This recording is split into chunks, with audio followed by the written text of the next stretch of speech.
They say power begins when you learn to say yes. But what if it truly begins the first time you say no? Before he ruled a nation. Before the cameras, the titles, and the myth. Vladimir Putin was just a young recruit in the KGB. Trained to obey. Conditioned to disappear. And expected never to question a single order. But then came a moment. Quiet. Unrecorded. Uncelebrated. A decision no one saw. And yet, it changed everything. This isn't a story of rebellion. This is the story of a whisper in the shadows. A test of loyalty, silence, and judgment. A line drawn by a man the world would one day know. But who, at that moment, was still trying to understand who he really was. This is the story of the first time he said no. The room was quiet. Not the silence of absence, but the kind that follows something unspoken. Vladimir Putin stood stiffly at attention in the back corner of Colonel Markov's dimly lit office.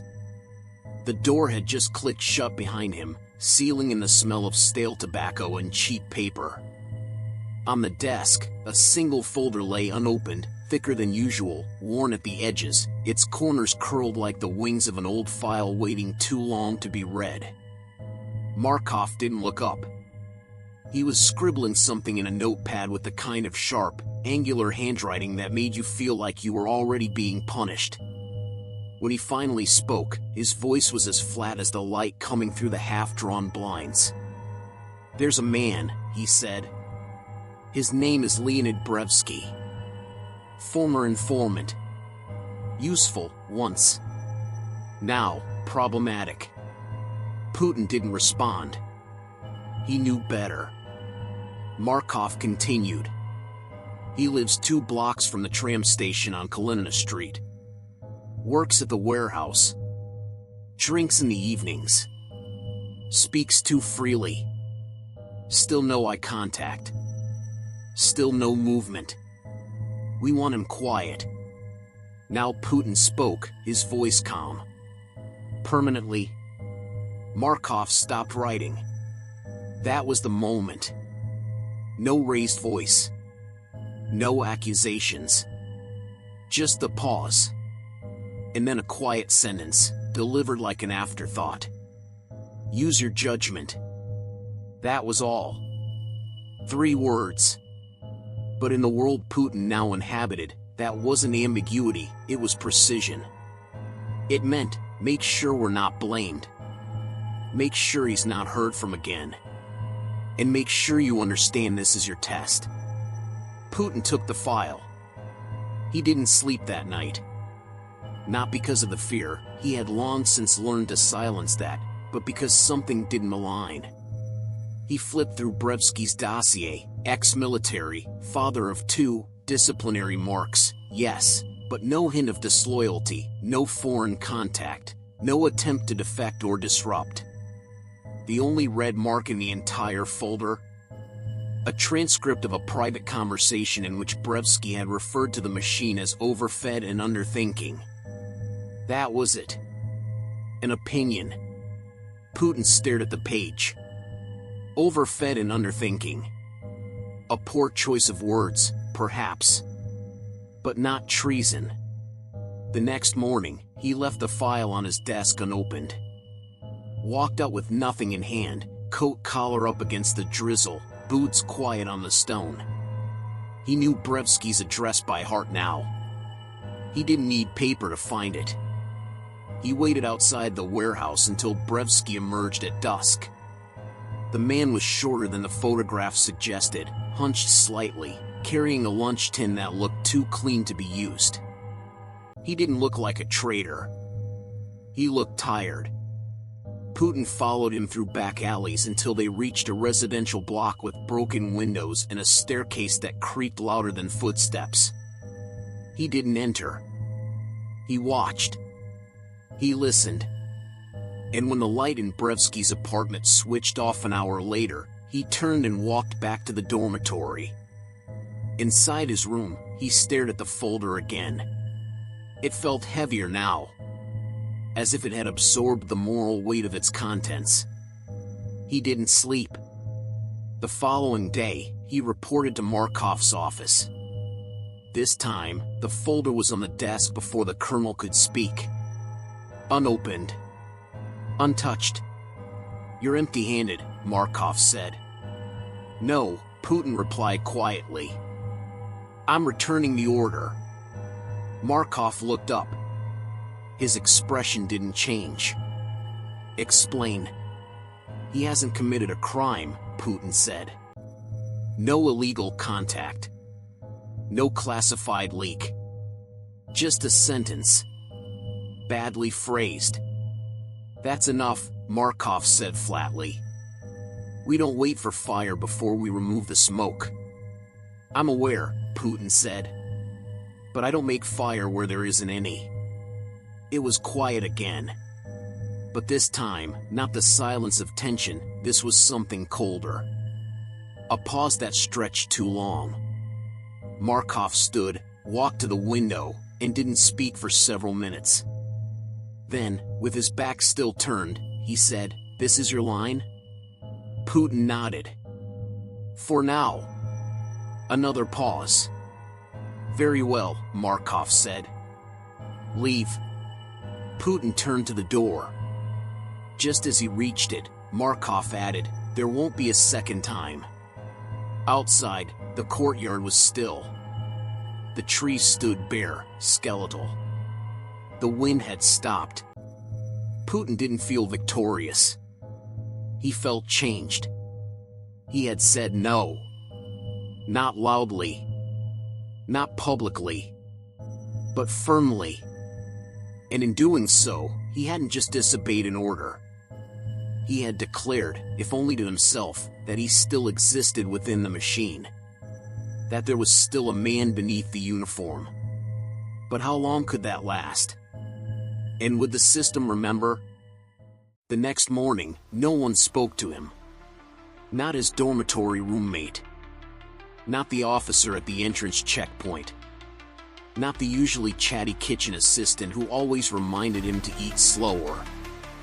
Silence had surrounded him like fog, thick, weightless, yet impossible to escape. Putin was used to quiet. But this wasn't the normal rhythm of discipline. This was absence. Deliberate omission. He was being watched, by not being seen. The day passed like smoke through a locked room. Classes continued.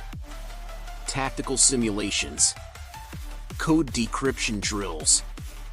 Lectures on loyalty wrapped in parables. But no one addressed him directly. No questions. No eye contact. Only glances, quick, measuring, then immediately withdrawn. He didn't panic. He observed. At 1,600 hours, he was called to the administrative wing. Not Markov's office, somewhere deeper. A wing with polished floors, fewer doors, and a different kind of silence.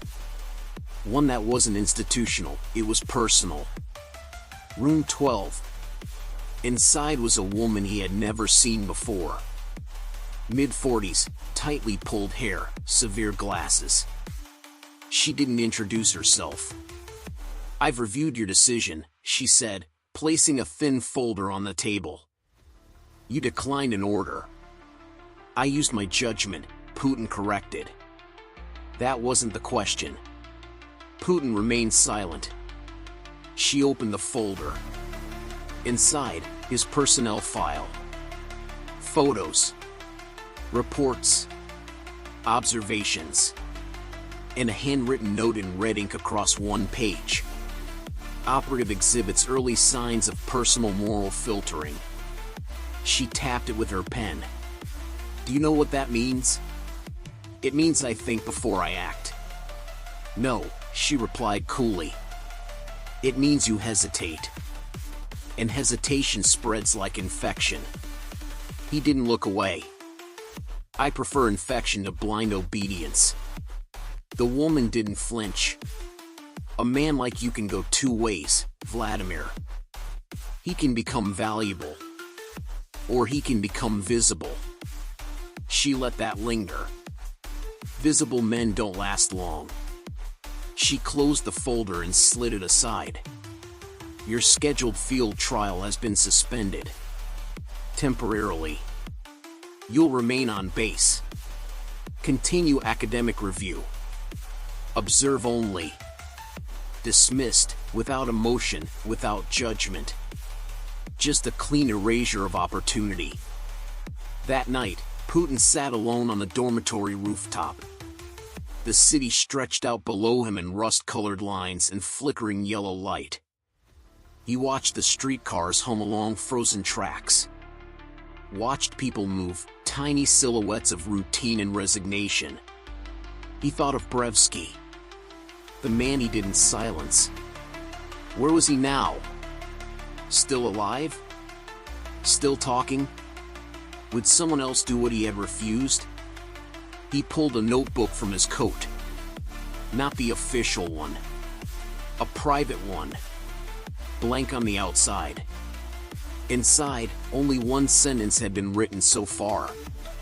A man with no shadow is the most dangerous man of all. Tonight, he added a second line. But a man who casts a shadow still knows where the light is. 2 days passed.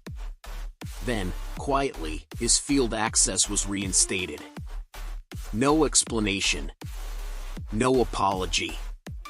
Just a sealed envelope slid under his door with the morning rations. Inside, a new assignment. Observation only. Name, Gregor Lunin. Occupation, local civil registry clerk. Behavior, erratic patterns, suspected contact with outside press. He knew what this was. Not a mission. A leash. They were watching how he would watch. Testing whether his line still existed, or whether he had learned to move it. And yet, as he folded the paper and tucked it into his coat, something inside him felt calm. Controlled. He had said no. And he had not vanished. Not yet. But the room had changed. And he knew, from now on, every silence would be louder. The civil registry office where Gregor Lunin worked was a dull, narrow building with faded paint and crooked blinds. It stood on the edge of a tram junction, too ordinary to be suspicious, too public to be private. And that was exactly why the KGB cared. Putin had been told to observe from a tailor's shop across the street, posing as an assistant to an old man who sewed slowly and spoke even slower. The shop smelled of dust and steam, the walls lined with yellowed measuring charts and forgotten suits. But from the backroom window, he had a perfect line of sight.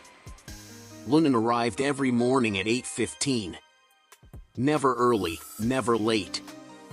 He wore the same gray coat. He carried the same leather folder. But he never opened the window to his office. That small detail struck Putin by the second day. The window faced south, perfect sunlight. But Lunin kept it shut. Curtains half drawn. No airflow. No light. A man with nothing to hide would let the world in. Lunin didn't. By the fourth day, Putin noticed something else. Every lunch break, Lunin walked to a corner kiosk, not to eat, but to borrow the daily newspaper. He'd flip through it quickly, stop on the middle pages, and fold it sharply, always the same section. Opinion columns. He read them in silence, standing under a flickering street lamp. Never wrote anything down. Never spoke to anyone. But the papers were marked. Small dots in the margins. Left thumbprint smudges that didn't belong. A code? Putin reported the patterns. Quietly. Without analysis. The handler who picked up his report didn't comment. Just nodded and left. The next day, Lunin was absent. And the day after that. By the third day, the tailor tapped Putin on the shoulder and said, "You can go now." He won't be back. No explanation. Just like that, the windowless man was gone.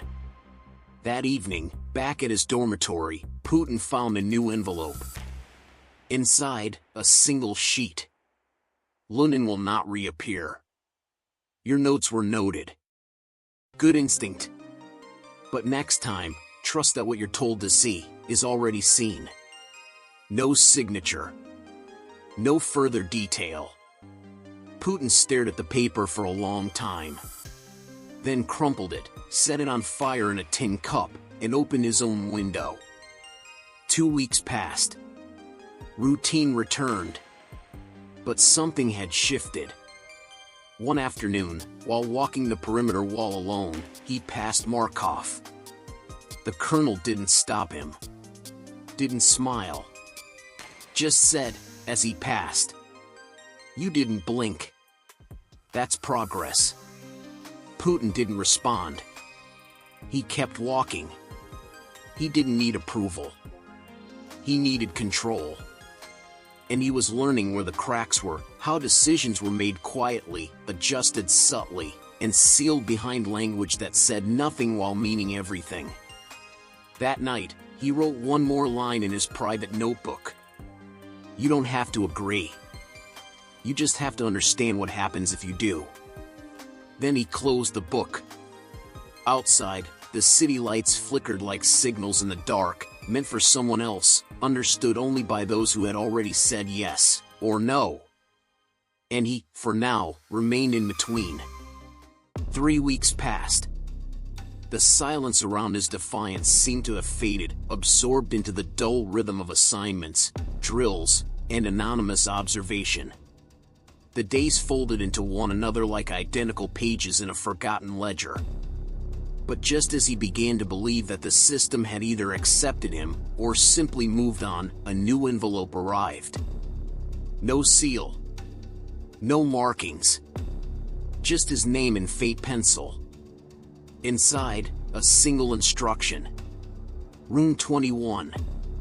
Midnight. Do not knock. There was no room 21 on the standard maps of the KGB training compound. But Putin had seen the door.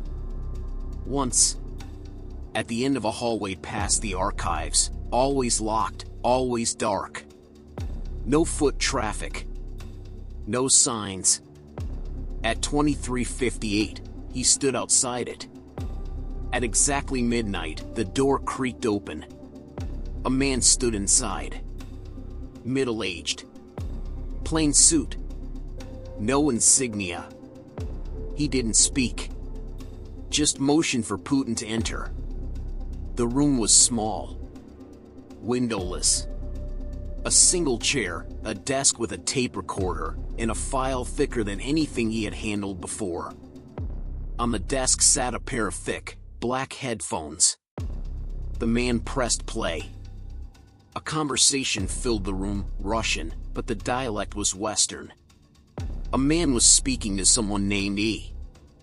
Sensitive information. Logistics. Names. Intent. Treasonous, if true. Then silence. Then the same tape again, but with the voice pitched slightly lower. Then again, with subtle distortion removed. And again. By the fourth playback, Putin had memorized not just the words, but the rhythm, the hesitation between phrases, the slight catch in the throat on certain names. This wasn't about content. It was about recognition. After the fifth run, the man spoke for the first time. "Do you recognize the voice?" Putin paused. He had heard it before. Not in conversation. Not in reports. In a cafeteria line. 2 weeks ago. A trainer. Mid-level officer. Laughed too loudly. Always oversalted his soup. "Yes," Putin said. "Name unknown. Face familiar." The man nodded and handed him a folder. Inside, surveillance photos, transcripts, cross-referenced activity logs. The officer had been speaking with foreign journalists. Quietly. Strategically. Often just questions, "What do you think of the Soviet system?" But with consistent pattern. The final page of the folder held a line in bold. "Clearance, authorization pending judgment of the observer." Putin looked up. "You want me to report him?" "No," the man said. "You already did. With your ears. Now we want something else." He slid over a blank sheet of paper and a pen. "Write what you believe should happen." That was the assignment. No script. No rules. No stated consequences. Just judgment. Putin sat still for nearly 10 minutes. Then he wrote. Only a single sentence. He should be reassigned where his voice has less reach, but not destroyed. The man took the paper without reading it, placed it into a different envelope, and nodded. "You may go." Outside, the hallway was darker than usual. Or maybe it was just his perception. He didn't know if what he had just done was seen as mercy, disobedience, or both. But he had judged. He had played the system's game, not by refusing it, but by bending it to his line. And yet, the more flexible that line became, the more blurred it felt. Later that night, alone in his room, he sat with his notebook open. 3 words only. Judgment creates shadows. He stared at them. Then closed the book. And turned off the light. He didn't know if it was morning or evening. Inside the old annex building where he had been sent for psychological recalibration, there were no clocks, no windows, and no schedules. The corridors were colorless. The rooms were colder than necessary. Meals came through a hatch. No one spoke unless spoken to. It was called the reflection cycle. Not punishment, realignment. For those who had made decisions not aligned with procedure, but not fully punishable either. A gray space. A holding zone for uncertain minds. Putin had been here 6 days. He hadn't resisted. He hadn't spoken much. He had just watched. Watched how the others blinked more often than they needed to. How the staff walked with shoes that made no noise. How the lights turned off not when you left the room, but exactly 30 seconds after you stood up. Observation had become survival. Then, on the 7th day, he was summoned. The room was different this time, furnished, even elegant by their standards. 1 table, 2 chairs, and a teacup already prepared. Seated across from him, Colonel Markov. Putin hadn't seen him in weeks. Markov gestured for him to sit. "I read your evaluation," he said. "Interesting handwriting." Putin remained still. Markov sipped his tea. "You have principles. Rare thing. Dangerous thing." Still silence. Markov leaned back. "You've passed every threshold. Not because you obeyed, but because you disobeyed carefully." He pulled a file from his briefcase. It had no name. Just a symbol, an empty circle. "You're being reassigned. Not because you fit the mold, but because you understand when not to." Putin finally spoke. "What happened to the officer I wrote about?"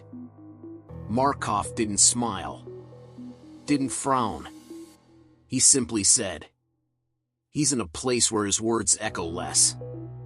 No confirmation. No denial." Putin nodded. "And Brevsky?" Markov looked out the window. "Forgotten." Another silence. Then Markov stood. "You'll report to the Eastern Station. Observation, foreign contact vetting, and internal filtration. You'll see things others don't. You'll decide things others won't." He turned to leave. At the door, he paused. "Do you know why we didn't remove you?" Putin shook his head. "Because in this line of work, those who say yes too easily are far more dangerous than those who say no once." Then he left. That night, Putin packed his things. No ceremony. No farewell. Just a notebook, a coat, and a new directive. On the train out of the city, he stared at his reflection in the dark glass. It looked clearer than before, not because he understood more, but because he had stopped expecting clarity. He pulled out his notebook. The last page was blank. He wrote slowly. The first no was never about defiance. It's about recognition of the self. He closed the book, and for the first time in weeks, allowed himself to sleep. He didn't raise his voice. He didn't rebel. He simply didn't follow. In a place where obedience is survival. He made a choice that couldn't be seen. But it echoed. Through silence, through corridors, through memory. That quiet refusal didn't end a system. But it built the man who would one day master it. And in that moment, Vladimir Putin wasn't defiant. He was deliberate. He didn't say no to authority. He said no to losing himself. If this story made you pause, tell us what part resonated with you the most. Leave a comment below. Subscribe for more hidden moments that shape the people who shape the world. Because in the end, what isn't said often says the most.